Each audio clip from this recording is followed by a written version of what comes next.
Police are investigating several robberies at luxury stores in Westchester. Yeah, this robbery at a Louis Vuitton store at the Westchester Mall shows a chaotic scene inside the high-end shop. That's where police say two suspects took off with pricey handbags. It's the second brazen larceny captured on camera at this mall. This incident at a Burberry store, the second one. Now, the video posted on Twitter by former Westchester County Executive Rob Astorino, now a Republican candidate for governor. And Rob Astorino is joining us with more on this disturbing trend. I mean, what do you call this, Rob? Is this grab and go, or is it just an old-fashioned robbery out of hand?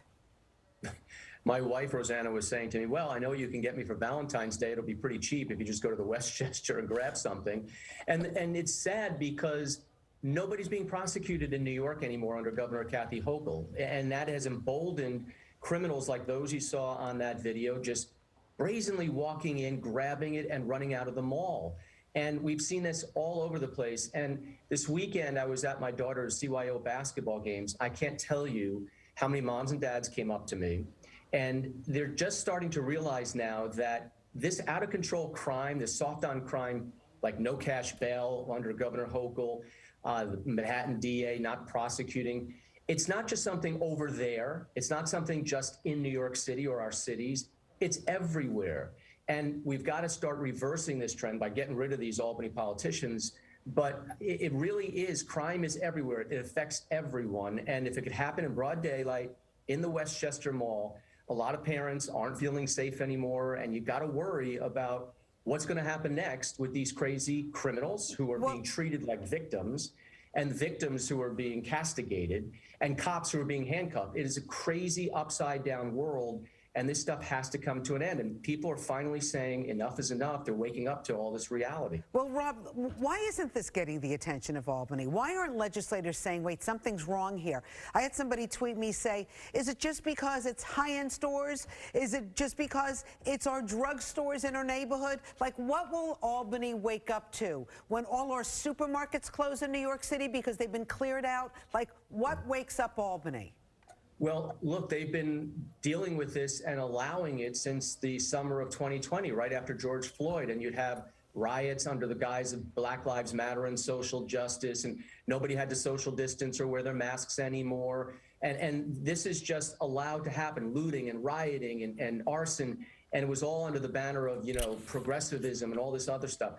Well, it really does matter because people do get affected, whether it's a small business, people don't want to go to work or go into the city. And again, it goes everywhere, including the suburbs. So, you know, look, until these politicians are dumped out of here and they're just so worried about their left flank, like Hochul is, it's going to continue to be this way. I was at St. Patrick's last week for the funeral, and it was sad and very hypocritical. You had Governor Hochul sitting there in the first row as the families are pleading with her and others to do something and reverse these really dangerous policies of theirs, just letting criminals out and coddling them.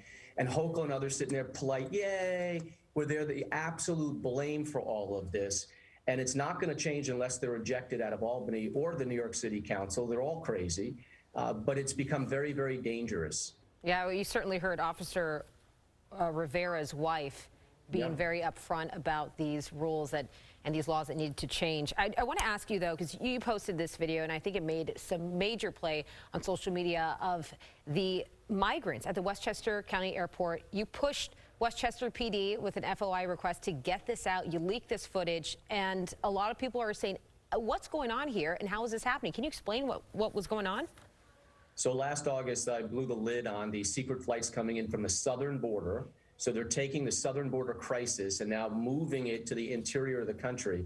And these flights were coming into Westchester County Airport when the airport is technically not technically closed, but there's no flights allowed between midnight and 6. These big planes were coming in, illegal aliens, migrants, whatever you want to call them, were coming off the planes, getting on buses and going away. Now, some of them were unaccompanied children, but they wouldn't tell us where they were going, what schools they were being placed in. Some I saw with my own eyes, and they're being told, no, that's not true, were adults, and they're getting on buses. They're being released into parking lots at Costco, going into cars, and away they go. We have a right to know. They won't tell us at all where they're being placed, who's footing the bill, are they vetted? And this is clearly a public safety issue. It's a public health issue.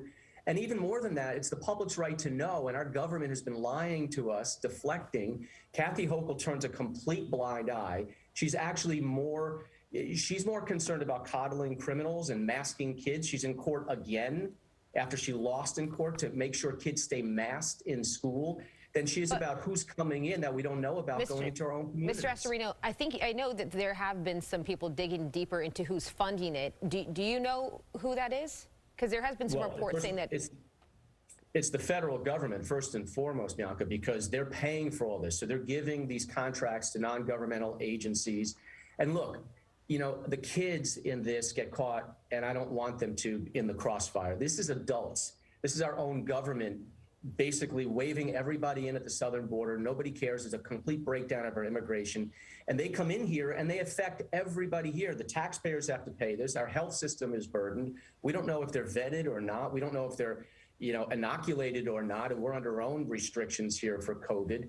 So the public has a right to know, and we just get lies thrown at us. And then we're called racist and extremists for asking simple, basic questions. So it has a profound effect on all of us. And all we want is the government to tell us the truth, and they won't even do that. Well, you bring up some interesting points. We always appreciate you coming on Good Day New York. Thank you, Rob Astorino. Thanks, Rosanna. Thanks, Bianca. Take care. Thank you.